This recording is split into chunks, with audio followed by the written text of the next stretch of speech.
Hey, it's Andrew Brown, and we are taking a look at Amazon Lex, technically version 2, which is a conversation net interface service. With Lex, you can build conversational voice and text chatbots. If you've ever heard of Alexa, this is the enterprisey or commercial version of that is on AWS. So you can imagine that you can have a conversation with a bot. It will reply. Version 2 provides natural language understanding, automatic speak recognition.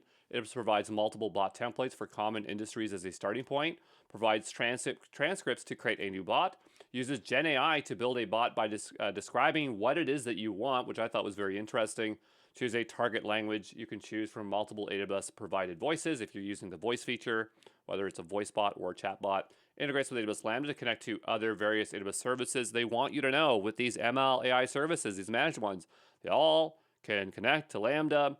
That's how you integrate them with other services, and you'll use application integration services like step functions, Kinesis, Data Firehose, SQS, SNS, things like that. There is a thing called Amazon Lex Network of Bots, which is something newer that I noticed. It is a feature of Lex that adds multiple bots to a single network. A network can intelligently route the query to the appropriate bot. This provides a unified experience for customers and reduces duplication of intent configuration for multiple specialized bots. Let's look at the components here so that when we go take a look at Lex, we understand what we are utilizing here. So we have the bot itself that performs the automated tasks. Obviously, this is what you're going to interact with. A bot has a version, which are snapshots of your bot model. You can have an alias, which will point to a specific version. So you could be like production, and it's pointed to version 10, right? You have to specify the language or languages that the bot can utilize because it can target more than one language. You have your intents, which represent your actions you want to perform.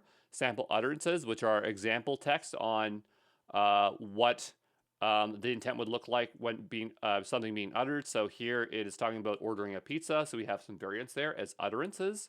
You have slots. These are inputs that an intent will require of the user. This can be 0 if you don't have any specific inputs. You have to specify the slot type, which are often numeration values like small, medium, large. But AWS does have some built-in ones like Amazon.number if you need like numeric stuff like that. So there you go.